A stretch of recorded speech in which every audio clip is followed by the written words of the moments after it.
กินข้าวลูกกินข้าว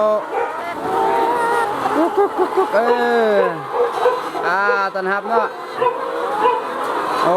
ต้อนรับกันอย่างดีโอ้สบายดีบ่โอ้สบายดีเนาะตุ๊กไก่เนาะสบายดีเอาบวกมือเอาสบายดีเอาสบายดีโอ้สบายดีหลายๆเด้อ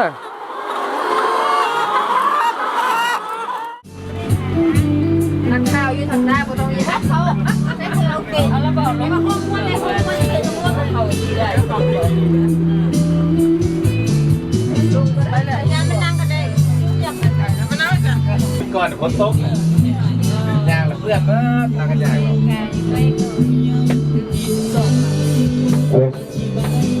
เอาเขาเปิดข้างไปเลยนะจะขอร้องเพลงเอาคาราโอเกะเนาะขอเสียงข้างหน้าเลย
การก่อสร้าง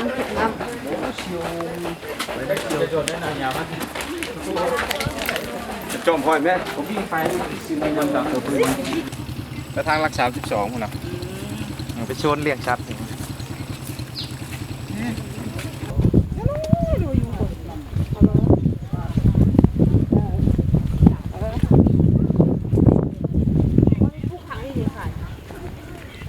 ่ใช่อันเดียวก็ได้เหมือนโฮมเน่โยกส่วนนี้อยู่พกไก่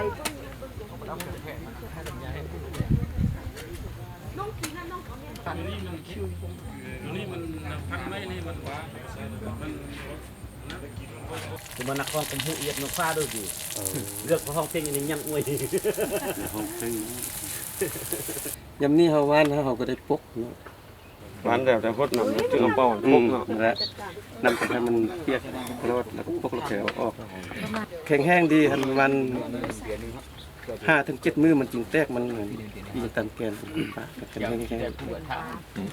ก็ทำนะเกี่ยวกับการจัดการอยู่ในส่วนเนาะบอลรวมว่าสปอร์ตโดยเฉพาะมันการเขาพวกนี้บ่ได้พบพอพญานอย่างบ่อยู่ส่วนกลางเมื่อพบพอแล้วพวกเขาเฮ็ดอะไรเนาะอันขั้นเอาขุดแปลงที่เรานี่เนาะเห็ดลายตอนทำเอียดทันมันกับพวกคนยากบ่เรื่องผักกาดนี่เนาะมันจะมีแมงเพี้ยน้อยๆเนาะส่วนมักต้อมมันนะคือปลูกบัวอันตัวเพราะนั้นเนาะก็เคยคันเฮาปลูกลายเฮ็ดทุกมื้ออันน่ะตลอดนี่คือเดี๋ยวนี้มันบ่มีเลยพญาตินั่นแล้วเฮาบ่ได้ใส่เคมีนี่อยู่อันนี่คือเดี๋ยวนี้นี่เบิ่งแม่นเขาใส่อันฝุ่นคอกตัวนี้สดๆบ้านคันเลือดแต่ละบ้าน